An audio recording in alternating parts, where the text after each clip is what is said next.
Assalamualaikum warahmatullahi wabarakatuh. My name is Siti Holila from TBI1. Here I want to describe about diphthong, sounds, and vowel. In articulatory phonetics, a consonant is a speech sound that is articulated with complete or partial closure of the vocal tract. Example are P, pronounced with the lips; T, pronounced with the front of the tongue; K, pronounced with the back of the tongue; H, pronounced in the throat; F and F and S, pronounced by forcing air through a narrow channel fricative; and M and N, which have air flowing through the nose nasal. Contrasting with consonants are vowels. Vowel features describe the height of the tongues in the oral cavity: high, mid, low; the part of the tongue, front, central, back; the degree of tension in the tongue and lips, tense or lax, which is sometimes correlated with the position of the root of the tongue, advanced tongue roots ATR and retracted tongue roots RTR, and the position of the lips plus or minus round. High. The tongue is raised towards the hard or soft palate. Low. The tongue is lowered away from the hard or soft palates. Front. The blade of the tongue. Back.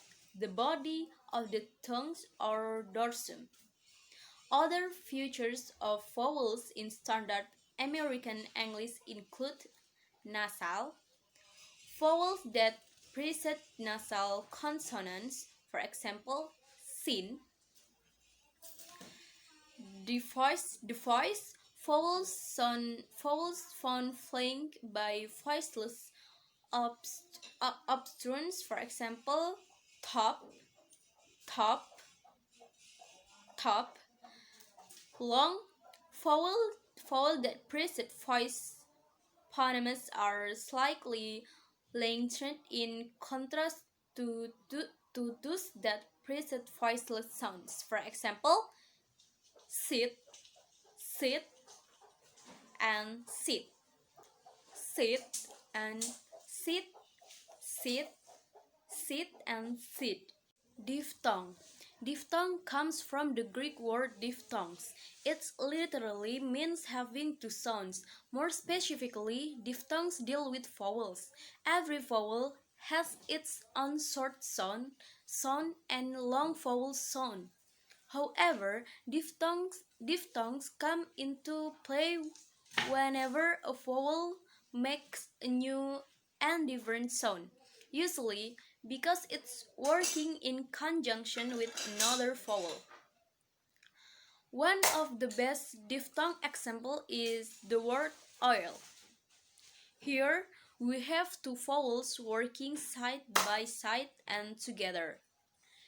They create a sound different than anything O and or I alone can produce.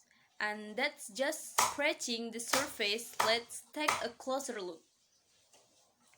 A single vowel such as the O or I in oil is called a monophthong. Mono for one, D for two.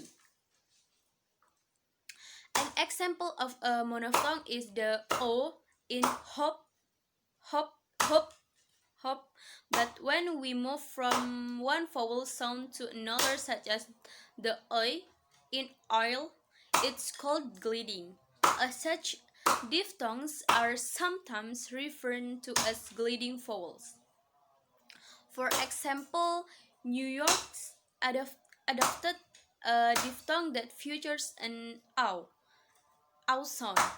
An example would be the way certain New Yorkers pronounce dog, dog in a manner that sounds more like dog.